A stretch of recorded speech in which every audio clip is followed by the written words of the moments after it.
So, if your training feels overly complicated, like you're constantly being told to try weird new exercises, and you're not sure what actually matters anymore, this video is going to simplify and clarify everything for you. Because the truth is, most of us don't need more exercises, we need to get better at the basics.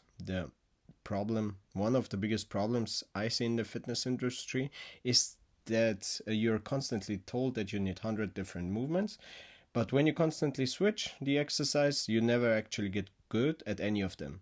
So we are starting with our basics. First is the goblet squat. This is your foundation. Holding the weight in front of you instantly fixes your posture and lets you squat deep safely. It opens the hips and strengthens the legs without crushing your spine. Second is the kettlebell swing. This covers the dynamic hinge pattern. So if you sit at a desk all day, your glutes and hamstrings are likely asleep. The swing wakes them up, strengthens your lower back, and burns also fat. So all without your feet leaving the floor.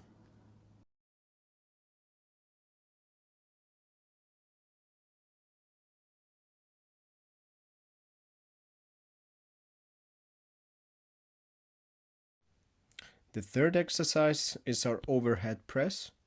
So this is our vertical push. It builds strong, capable shoulders.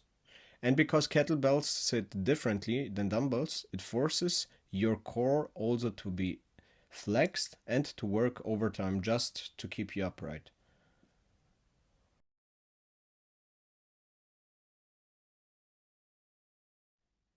So this exercise might be also a little bit harder if you just starting out working out, because you have to keep the balance and it's gonna be unfamiliar in the beginning, but the more often you repeat it, the more you get better and the more you like the exercise.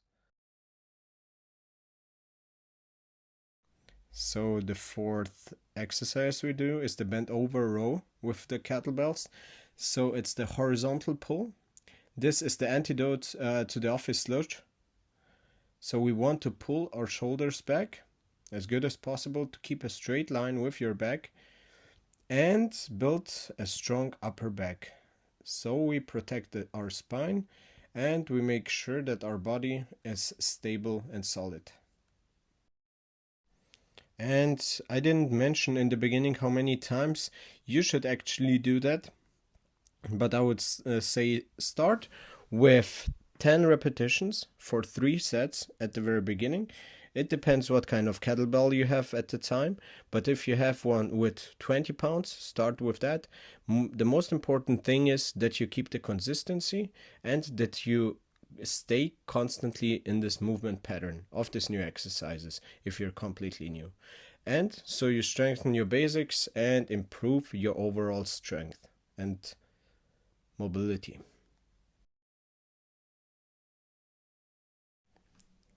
So the fifth exercise is our floor press. Is the horizontal push. So we are hitting the floor almost. It's safer for your shoulders than a bench press. And it's because the floor stops your elbows from going too deep, which would work against your elbows, but it still builds a solid chest and the triceps. Of course, it depends what kind of weight you're using, and it might feel in the beginning a little bit weird for your joints, for your ankles, but you repeat it, and after several times you got it better and you are stronger than before.